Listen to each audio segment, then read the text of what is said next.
ఆదికాండము 13వ అధ్యాయము. అబ్రాము తనకు కలిగిన సమస్తమును, తన భార్యను, తనతో కూడానున్న లోతును వెంటబెట్టుకుని ఐగుప్తులో నుండి నెగెబుకు వెళ్ళెను. అబ్రాము వెండి బంగారము పశువులు కలిగి బహు ధనవంతుడై ఉండెను. అతడు ప్రయాణము చేయొచ్చు దక్షిణము నుండి బేతెలు వరకు, అనగా బేతెలుకును హాయికిని మధ్య తన గుడారము మొదట ఉండిన స్థలము వరకు వెళ్లి తాను మొదట బలిపీఠము కట్టిన చోట చేరెను.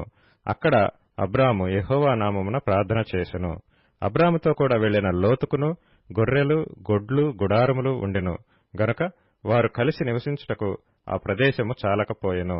ఎందుకనగా వారి ఆస్తి వారు కలిసి నివసించలేనంత విస్తారమై ఉండెను. అప్పుడు అబ్రాము పశువుల కాపర్లకును లోతు పశువుల కాపర్లకును కలహము పుట్టెను.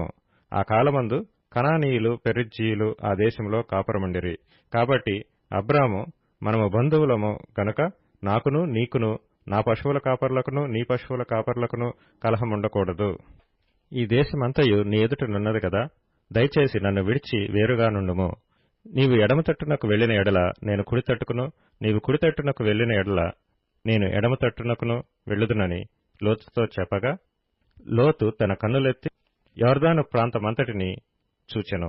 యెహోవా సొదొమ గొమొర్రా అను పట్టణములను నాశనము చేయక ముందు సోయరుకు వచ్చు వరకు అదంతయు యెహోవా తోట వలెనో ఐగుప్తు దేశము వలెనో నీళ్లు పారు దేశమై ఉండెను. కాబట్టి లోతు తనకు యొర్దాను ప్రాంతమంతటిని ఏర్పరచుకుని తూర్పుగా ప్రయాణం చేసెను. అట్లు వారు ఒకరినొకరు వేరైపోయిరి. అబ్రాము కనానులో నివసించెను. లోతు ఆ మైదానమందున్న పట్టణముల ప్రదేశములలో కాపురముండి సొదొమ దగ్గర తన గుడారము వేసుకొనెను. సొదొమ మనుష్యులు దుష్టులను, యెహోవా దృష్టికి బహు పాపులునై యుండిరి. లోతు అబ్రామును విడిచిపోయిన తరువాత యెహోవా, ఇదిగో నీ కన్నులెత్తి నీవు ఉన్న చోట నుండి ఉత్తరపు తట్టు, దక్షిణపు తట్టు, తూర్పు తట్టు, పడమర తట్టును చూడుము. ఎందుకనగా నీవు చూచుచున్న ఈ దేశమంతటిని నీకును నీ సంతానమునకును సదాకాలము ఇచ్చెదను. మరియు నీ సంతానమును భూమి మీద నుండు రేణువుల వలె విస్తరింపచేసెదను. ఎట్లనగా ఒకడు భూమి మీద నుండి రేణువులను లెక్కింపగలిగిన ఎడల నీ సంతానమును కూడా లెక్కింపవచ్చును.